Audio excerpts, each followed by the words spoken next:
Buongiorno, buon pomeriggio, and buonasera, Lazio world. Welcome to a special edition pod.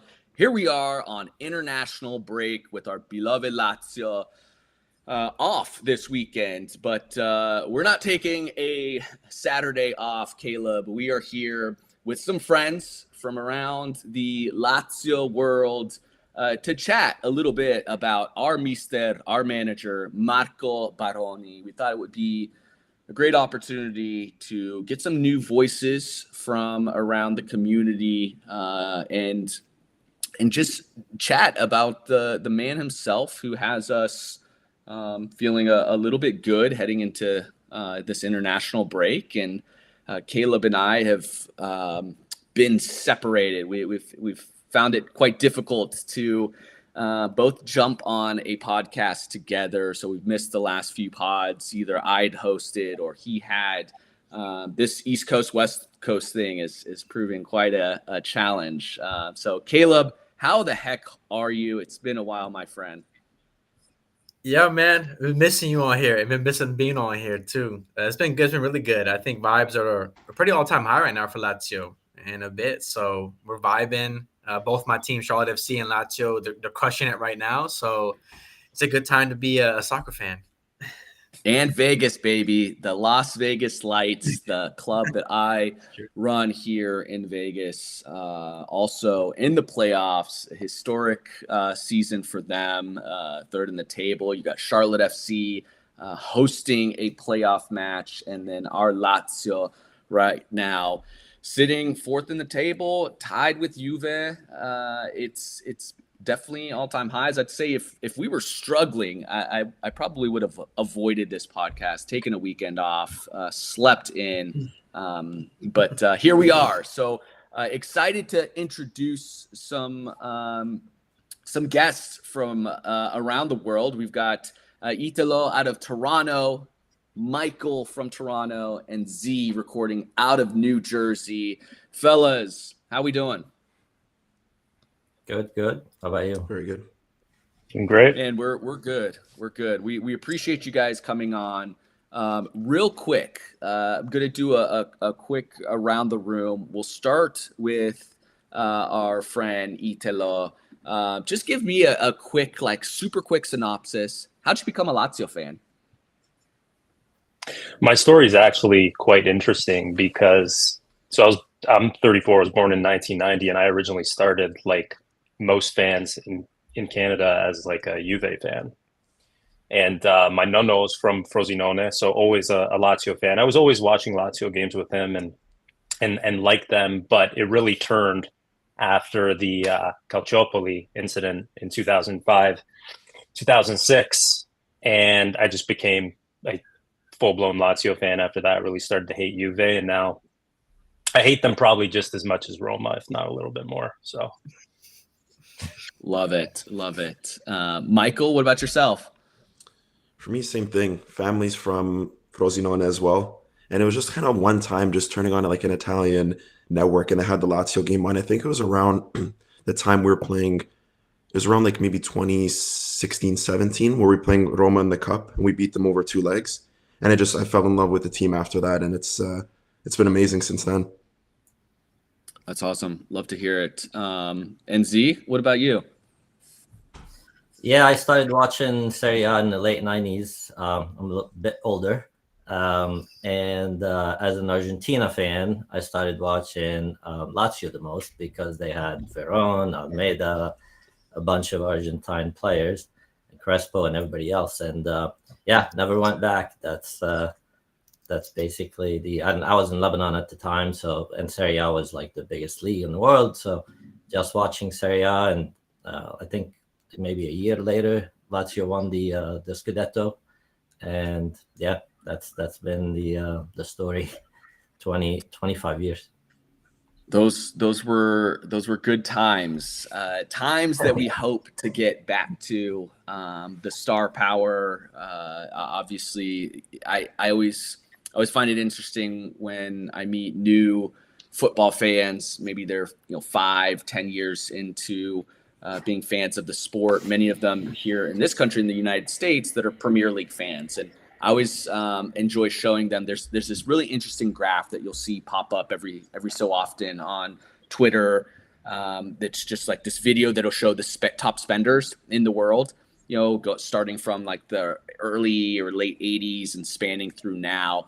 And then you get to that late 90s, and it's Lazio spanning between 1 to 5, kind of going up and down. And those fans are always shocked. They're like, "What?"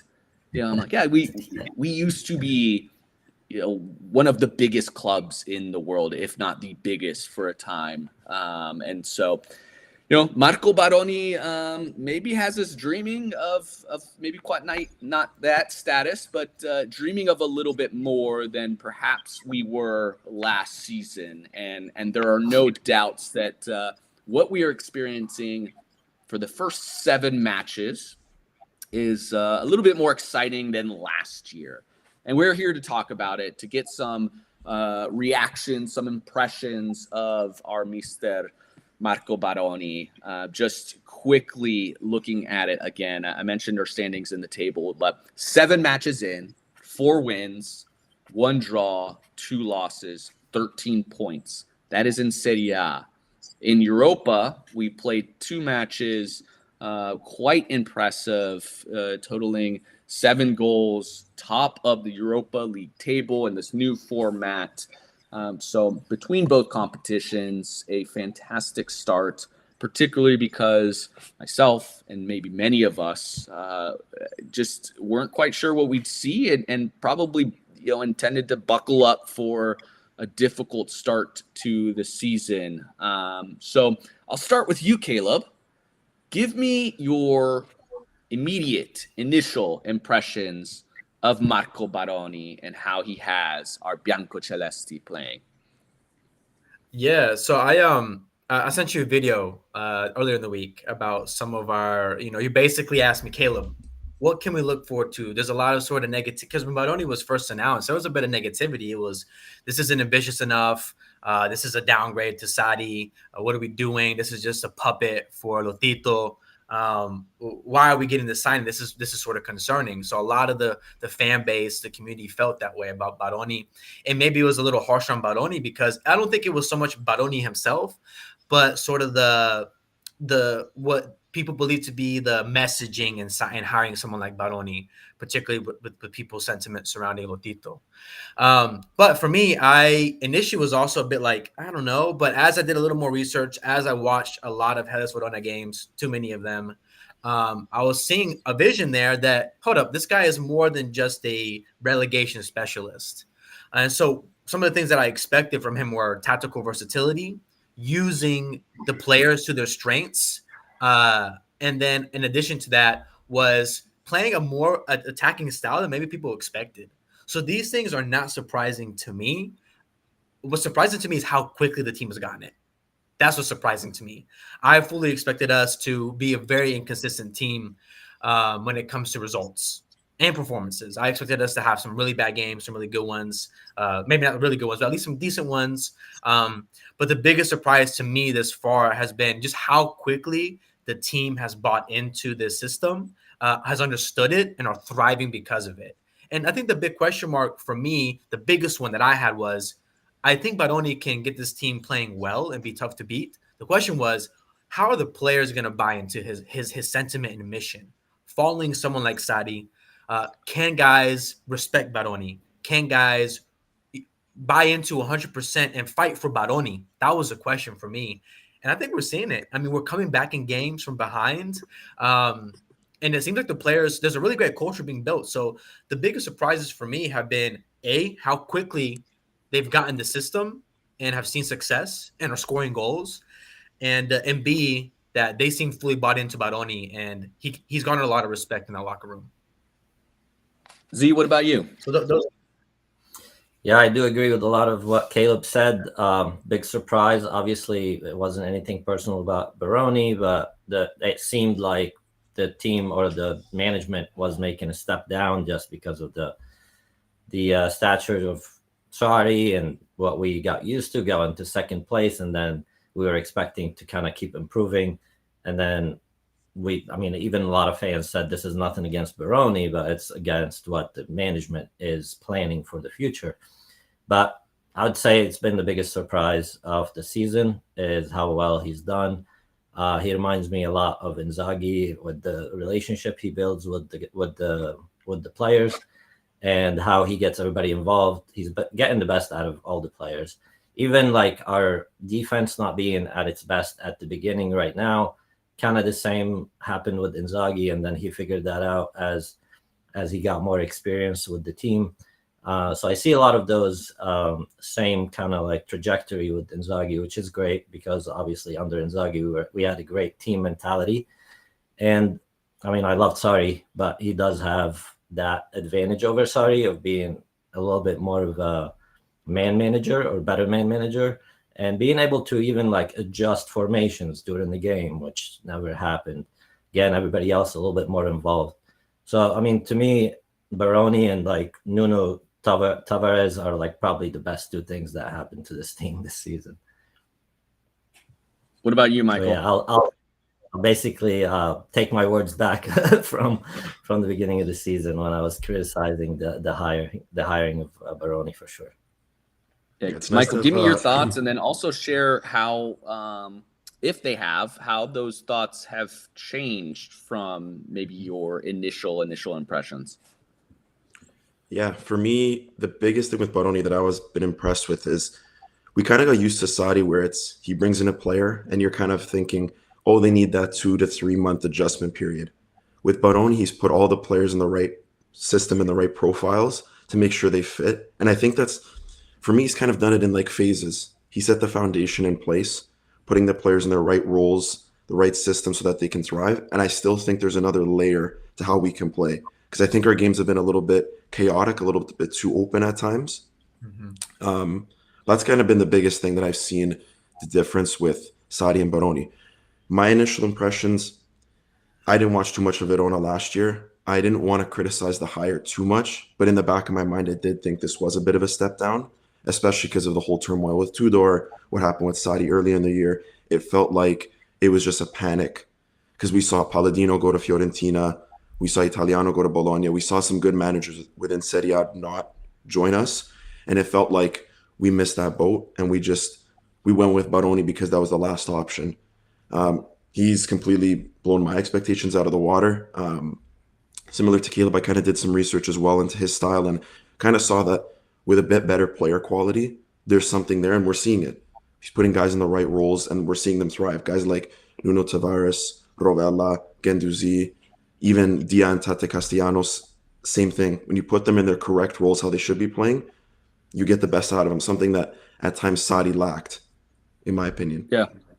Yeah, and look, a little bit of credit, and it's certainly unpopular anytime you give Lotito any credit, but I think what also aided Baroni, who no doubt this was the biggest step in his career when you look at all the clubs that he's managed, but to get those players in early for probably the first time that I can recall to ensure that they had an off season and that they were in Aronzo. I mean, we've been yelling for it for years and years, and you see, credit to Baroni. Obviously, he has to do the work, but to ensure that he gets those players in time, to see a bit of cohesiveness that we're so unexpected to seeing. I think, hats off to Lotito and obviously the management to bring them in because we're usually playing so far behind everybody else that it's just chaos, and to have a manager be able to come in and to have his players. And then I know from,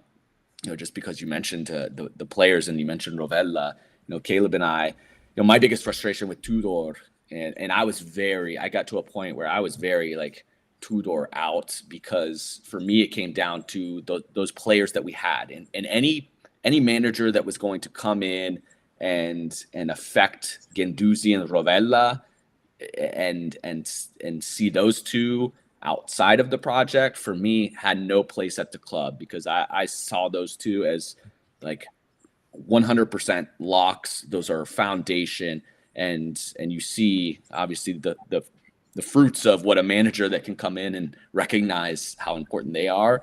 you see those two really playing well. So, Italo, what about you? What do you think? Let me add something real quick here while we're on the subject. I also think the reason why we were able to bring those signings in earlier is simply because Baroni is very much a, hey, you give me what, I would like to have this, but whatever we can get, I'll make it work. And compared to Sadi, who's very particular about who he wants, that, in my opinion, delays a lot of the signings, particularly last year. We had a lot of guys coming in late last year. I think that sort of manager profile, who's very particular about who he wants, needs this type of player to make his system work. It's going to take more time to get signings because that pool of players available that he's okay with, that he can greenlight, is way smaller. Whereas someone like Baroni, and to be fair, and also coming from Verona, a lot of Verona guys coming to Lazio, that's a step up.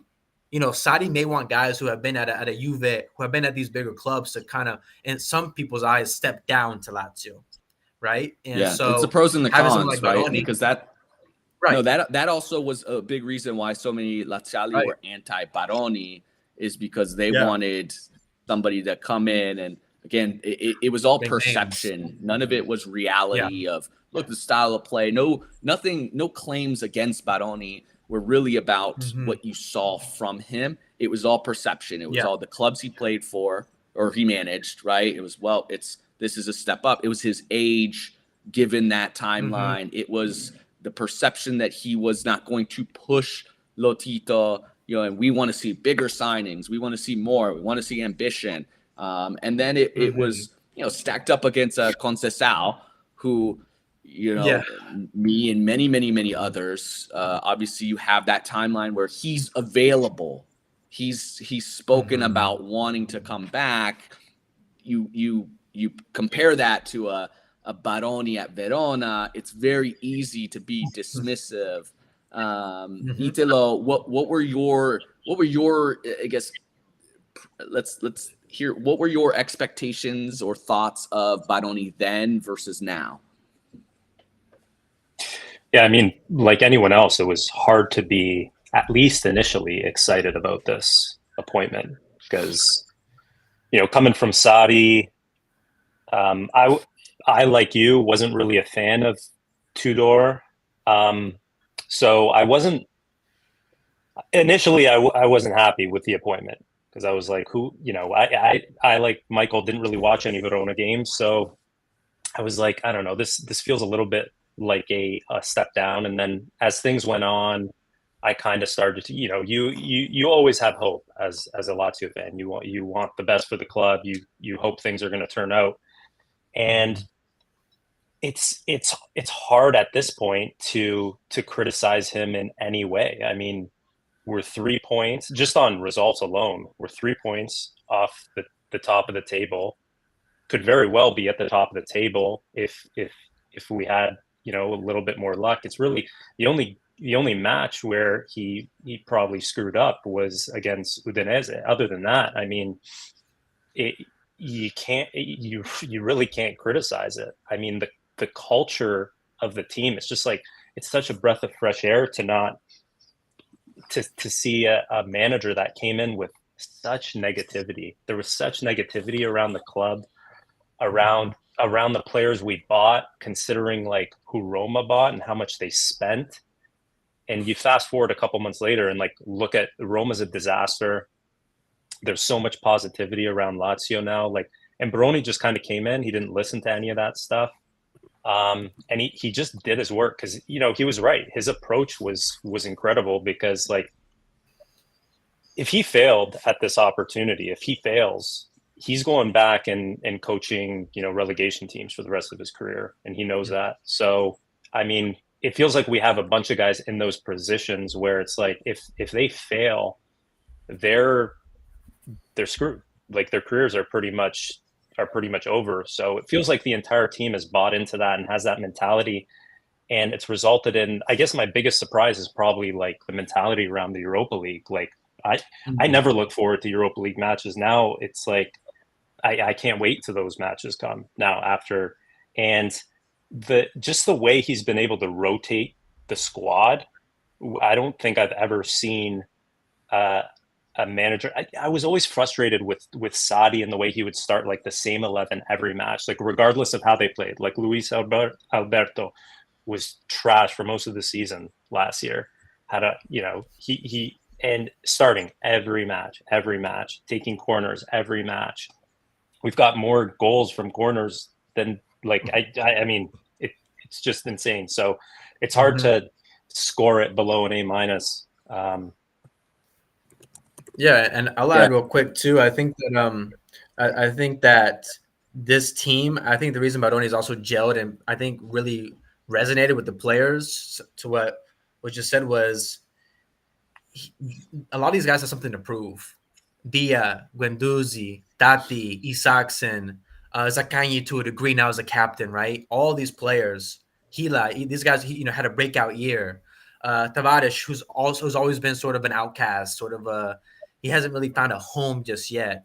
All these guys have something to prove, right? And I think that Baroni kind of came in and was like, this is what they're saying about us, right? This is what they're saying, but we're going to focus on what we're doing because I know we're capable of something special, and they're bought in. And it's very clear. It's very clear to me that the team is very much like us versus everyone type of mentality of like, we're not gonna back down. We're going to play our game. We know what we can do, what we can accomplish. And yeah, so it's been really special to see. Yeah, it lined up timing wise really perfectly with Baroni because you mentioned this mentality and the good vibes, and I think a lot of that is Baroni obviously being much more of a man manager and connecting with his players, but also having the right group of players that just timing wise all align perfectly with Baroni, that they're all kind of on the way up. This is their first opportunity versus the older crop that we had here that maybe were a little lethargic when it came to Europa. You can understand why. You play Champions League nights and then it's the disappointment of Europa, and it's maybe a little bit tougher to get up for those games when you've done it for so many years. You have players maybe stuck in their ways or entitled. You have your pecking order that doesn't really change, and now it's a clean slate. You don't really have too many egos.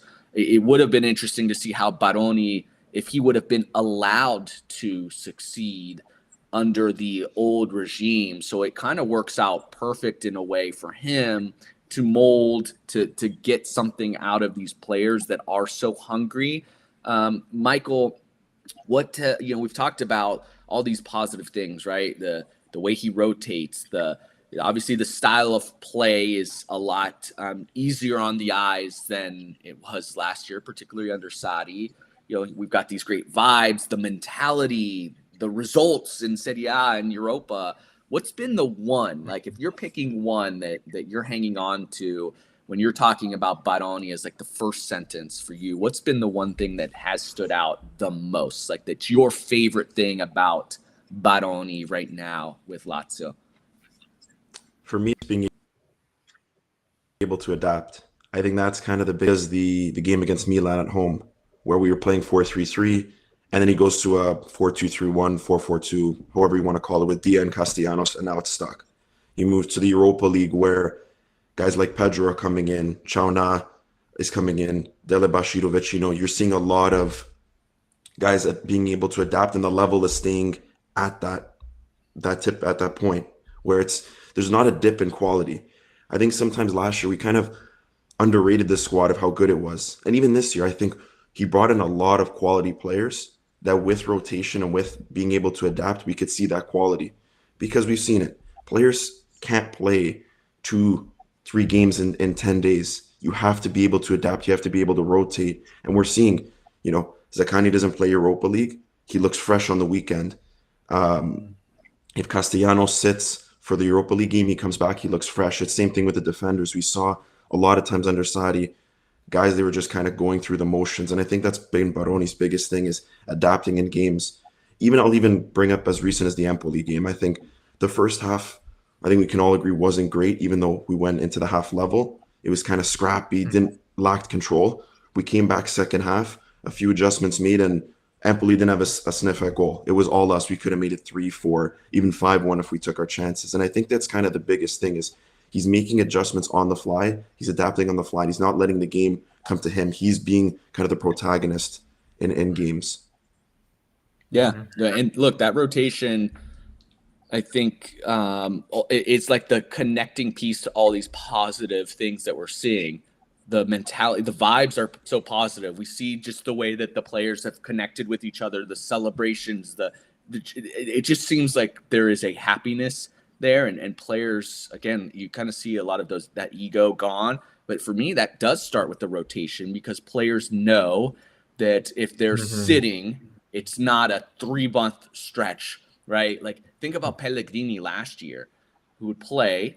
He would play oftentimes like good enough, and aside from a Milan disaster, but for the most part, it was like good enough. And then it would be 3 months before we'd ever see him again. As a player, how frustrating that can be, right? And then when you do get in, you can't make a mistake because you're going to lose. So there's a freeness right now that you're seeing from these players, and then it just keeps their form because they're getting to play, keeps them fresh. And so the players don't all look at each other as, you want that competition. So they do see that, but they don't see them as the enemy. It's, everybody's going to get a chance. There's enough competition. There's enough games for everybody. And it kind of bleeds into so many of these things that we're seeing that they're willing to fight for each other, which leads into that mentality late in a match that we've seen, which is really, positive. So, what player do you think has benefited the most from Baroni? I would say Tati Castellanos because of the performances he's been putting, showing that he could score. I mean, he is still missing some chances, but he's scoring a lot more. I think he has like 4 goals so far this season, or 5. 5, yeah. 5, yeah. Which last season maybe he had 6 or 7 total the whole season. And coming from like a season where he didn't do good, being able to kind of help him mentally to be able to make that switch.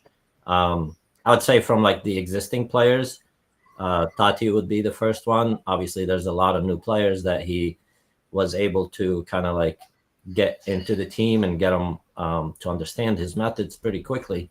But from the old players, I'd say Tati Castellanos. Obviously, I think he still has a lot of potential, and we haven't seen like the best version of him yet. But in the first 7 games, I would say he's made the most improvements just because his position is very crucial. Like scoring goals is very important. Second, I would say Pellegrini. I've been very happy with how Pellegrini has done. I thought he was going to do a lot better under Sarri, but for some reason he hasn't. And he was maybe defensively, he was needed a lot more with Sarri's formation. So I would say those two. I hope to see Pellegrini play a little bit more. I mean, it's tough to compete with Nuno, but he's definitely shown a little bit more maturity and that he fits this formation and Baroni's style a little bit more. And maybe like him being able to kind of like manage him better, and that's been helping him probably. Yeah, and the good news for Pellegrini is that he doesn't have to be better than Nuno to get time. That's what we were just saying. It was like last year, forget it. If you're not better than the guy ahead of you, you're never ever getting time. So Caleb, what's the one player? Any different? I know, you're a big Tati fan. Anybody for you that maybe overtakes Tati as the player that has benefited the most under Baroni? Well, I think just as Baroni has been helpful to players who have been at the club already, I think since we're on that subject, Rovella, I think has taken another step forward this year. I think switching to a pivot, he played at sort of the single defensive midfielder under Sarri with 2 8s in front of him. I think playing in the pivot has really allowed him to really flourish in that role. I think he's been, incredibly good. It's a crime he wasn't called up to the national team. Ridiculous. An absolute crime. It really warrants jail time. It warrants jail time because it is like It is absolute insanity that this man doesn't get called up. If he was wearing any other shirt, he would have been called up. He would have been a starter. You know, we're talking about a team, and I don't want to make this about the national team, but for those that watched, obviously Pellegrini, absolutely shameful red card, an idiotic play on his end. You've got the Azzurri playing down a man, and you could have just used a player like Rovella in that match who is going to run 90 minutes, who's going to defend his ass off. We talk about Lazio's struggles maybe on the defensive end and some gaps. You literally have Rovella covering so much of that by himself, and the steps he's taken just as an attacking player, and just tremendous. Rovella was my pick as maybe the player, because it's, for me, Tati is clearly improved in so many ways. I see a lot of that as a product of Cheeto not being around, so now it is Tati. He's getting more time, and just a little bit of the growth of just second season in Serie A. You hoped he would have figured it out, and those things. It really was all about the finishing last year that was off, and then he wouldn't finish, and he starts to get a little bit frustrated. For me, Rovella, because we saw those, they were more than glimpses. We saw it under Sarri that he was a player that could be a top midfielder in Serie A, and then Tudor comes in. And then some injuries from Rovella, and Tudor doesn't give him playing time, and maybe doesn't see him as that player. And so that was one that it's like, man, I hope it wasn't just a glimpse. I hope it wasn't just, because he fit into Sarri's system, and now you're seeing, a player that is capable of playing at an elite level consistently. And to add to that, like I think that's also I know Tati's my boy. I know Rovella's your boy, my boy too. I love Rovella. Let's make that very clear. But I think also the rotations also helping Rovella a lot. When Rovella's on the pitch, he gives 110% every single time. He leaves absolutely everything out of the tank every match. And if you're doing that 2 or 3 times within 10-day span of games, it's going to weigh on you physically. It's going to weigh on your performances. It's going to weigh on how sharp you are in your passing. We saw some of Rovella's appearances last year diminish a little bit at the end of the year, even under Sarri. He wasn't as sharp as he was in the beginning, because he was being run into the ground. With this fine, it always goes back to rotation, because rotation breeds competitive environment. Competitive environment breeds sharper play, and from everyone. Everyone has to be sharper this year, because you're not guaranteed your spot, right? And so Rovella has gained directly from that, from not just having to be really sharp, earning his spot under Baroni, but also when he does get his minutes, when he does get rotated back into the starting lineup, he's really sharp. He can give 110%. He can be the best version of himself because he's been rested properly. And I've mentioned Rovella, but I want to talk about how quickly the new signings have integrated into the team under Baroni. Because I think, Michael, this is the one that you said is is needing time to adapt in the league, right? We were like, under Sarri, give him like 3 months, needs a little bit of time. But Tavares just come in, boom, arguably best player of the season so far. Dia, he's in Serie A, but it's a new team, new system. Dia is arguably also another player of the season contender right now. And even guys like someone like Dele Bashiru, for example. Yeah, we've seen some really good moments him in glimpses, but even him has made an impact in Europa League, right? Starting off well. So big credit to Baroni. I mean, that's been super impressive, is how quickly the new signings have adapted. So not only has he been a benefit to older players on the team from last season, we're seeing that same sort of jump from players that are coming from different teams. Yeah. Michael, as we kind of start wrapping this thing up a little bit, and I don't want to play the role of cynic, but what is your one big question mark of Baroni? Oof, that's tough. I think it's a good question. Look, as Laziali, we probably have to guard ourselves a little bit, right? It's not all going to be smooth sailing. It's very early, 7 matches into this thing. Something's gonna happen. I'm waiting for. I'm like, it can't go this well all season. So what's that concern for you?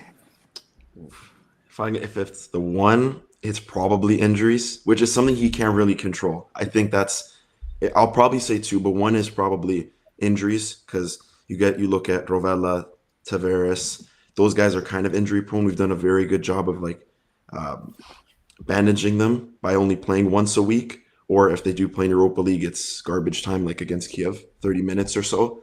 So I'd say probably injuries. We've been fairly lucky so far. The size of the squad's pretty decent, but especially in midfield, we don't have a Rovella replacement.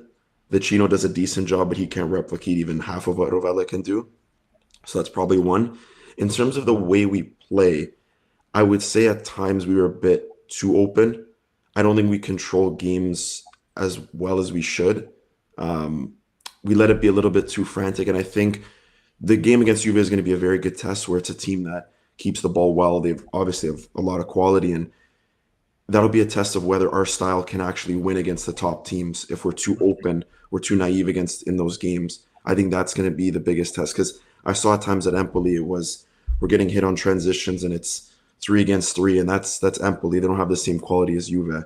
Can we go and play Juve that same style and replicate those same results, or can Baroni make those changes to that? We're a little bit more balanced, and I guess we'll see now that Lazzari's out, maybe a little bit more of defensive fullback playing. But I think that's with Baroni and kind of the player personnel as well moving forward. Italo, if you're kind of aggregating these first 7 games, start looking ahead, what are you seeing from this side under Baroni, and do you see this continuing in this way? Yeah, it's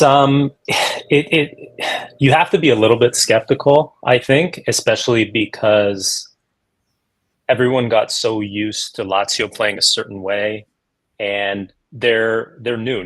There's no tape on the way we play right now, besides like the first 7 games. So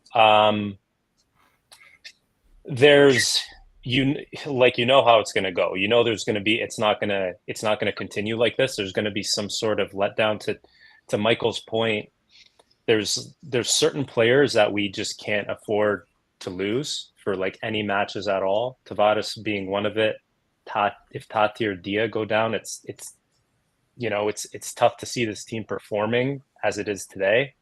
So there's that. But I think the way this team has played, like just the attacking mentality, like our defenders are not, you could see they're not strong. Like the goal we gave up to Empoli was just like, come on, you know what I mean? Like I think why we were so strong defensively with Sadi is because you had everyone back the entire game, and they were playing spaces, they're playing more zone. It was just so difficult to score on a team like that. Whereas now we're kind of relying more on man to man. We're relying on like defending these counterattacks, and you're seeing that, everyone's like Romagnoli's not, playing as well as he used to. Well, it's because, he's defending like these counters at this point. Hila is an amazing defender. You could see it. Like he'll probably play on the right with Lazzari out, I think it sounds like. And I think he's going to do an amazing job. But I think that's just the risk. To Michael's point, when you play a team like Juve and Napoli that can defend you and can counter you, can score goals, you can see this team like potentially losing some games like 3-4-0 if things go wrong. So that's what I'm worried about. But to Michael's point, I'm excited to see this team play Juve, Napoli, and Inter, and see how we perform. Mm-hmm. Yeah, and those will be the first real test. No, go ahead, Michael. Yeah, it was something about like the center backs as well. Kind of, your point was about Romagnoli. Baroni actually made a pretty big adjustment. We saw kind of at the beginning of the year. It was mostly the Udinese game, even Venezia as well, where the center backs were almost playing man-to-man as well. And we were getting cut open pretty easily. After that Udinese game, we kind of made that change where now they're kind of holding their zone, and we've seen a lot goals that are a byproduct of kind of like silly mistakes rather than tactical reasons, which is something that, it'll kind of cancel out over time, which is, again, back to the points we've been making about adapting and his style, something that I've been really impressed with Baroni. It didn't take 10, 15 games to change that. It took probably 2, which I'm really impressed with. Well, I think we'll see a lot of what this squad can be next weekend. And this match against Juve is obviously one against two sides that are level on points. October 19th, it's a real chance. I know we played Milan, and that was a good display of some of the mentality, but it's a Milan side that's been a little bit shaky, and I think it's good to catch them early. Juve, you could say, still trying to figure things out as well. They've been hard to beat, though. I think one win in the last 5 matches for Juve. So I don't think international break came at a good time for Lazio, given the form, but good to get some of these guys some rest. And now you come back, and it allows Baroni the time to prepare for Juve. So I think it's a real test for us to all understand whether Baroni and this side is capable of more than we probably all expected, or if this is going to just be a little bit of a roller coaster, or maybe we're just good with European spots. I think this will tell us a little bit more than most matches of what kind of side we are, because if we come in and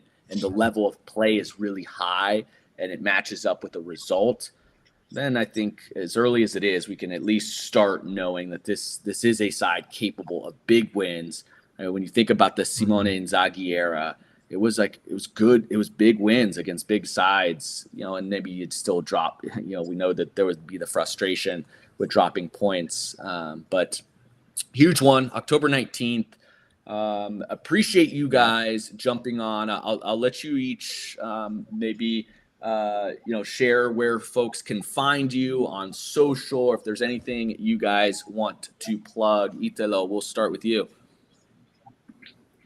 Yeah, I'm just on social. Tata Laziale. That's my X handle. Throwback shout out to one of my favorite Lazio players, although he kind of was a one-season wonder, Mauro Zarate. The Argentine. Love it. Michael? Yeah, for me, you can find me on X as well, just underscore and then my name as well, all one word. Kind of all Lazio tweets you can find there. So hit me up there. Love it. Z? Yeah, on Twitter as well, our X, Zizo7 with 3 O's. And you'll find me talking about Lazio, sometimes about Lebanon, but that's basically where you'll find me. Thank you for having us. Well, Caleb and I both appreciate you guys sharing your opinions and thoughts. This has been a lot of fun getting new voices in here from the Lazio world. You can, of course, always catch us on YouTube live after every match. If you are on audio platforms, we got you covered. We're on Apple, Spotify, wherever you listen to audio podcasts. Give us a follow, subscribe, 5-star ratings, help us grow, help give us visibility when folks are looking for Serie A, Lazio, Calcio podcasts. We want to be able to grow this thing. As always, thank you for the support. It's been a ton of fun, but sempre Forza Lazio.